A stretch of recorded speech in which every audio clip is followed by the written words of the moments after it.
Welcome, Dr. James Beckett, Sports Card Insights. Another YouTube short covering my card wall, which I've been serializing. This is Tom Connolly up through Bob Cousy, a panel of 8. I've got a few more than 8 because I'm going to show you some of the choices at this point, what I had and what I might have, and you can weigh in as I go through it. So first, thanks sponsors. Delighted to have sponsors for my podcast. This is an extension of that, even though this is video on YouTube. Jimmy Connors, contemporary of mine, went to some tennis tournaments when I was a junior. He was there too. He was a lot better than me. We're both lefties, but that's probably where the comparison stops. I may keep him on the wall just for that purpose, that there is some personal connection. And the Ace Fact Pack cards that came out in '87 do have some redemptive value. They've got some athletes who aren't in other things. This is Jim Copeland, the former athletic director of SMU, his only card, I think. Beware of cards that are paper thin, so not especially valuable, but a hard card to find.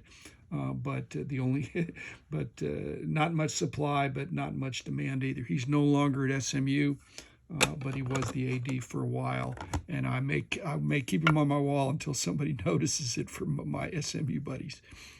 Jim Corbett, one of my favorite movies, The Gentleman Jim, starring Errol Flynn, from back in the early '40s.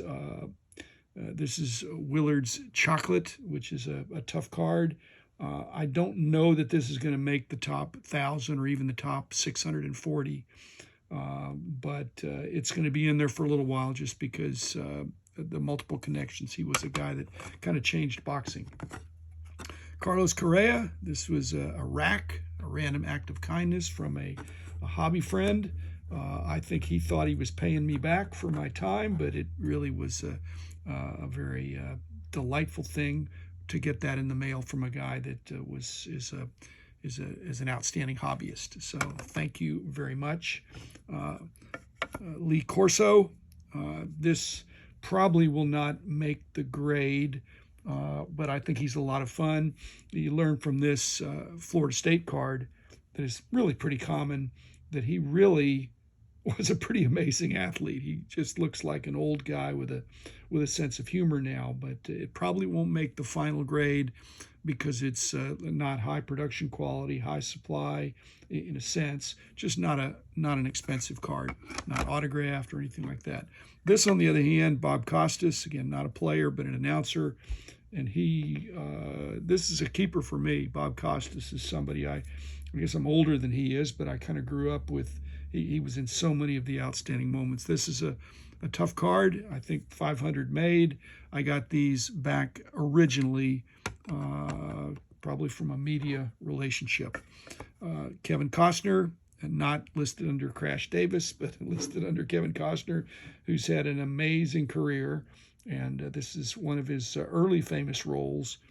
Not just John Dutton. He was around, but he's kind of always played the same character, and I will keep him on my wall for quite a while.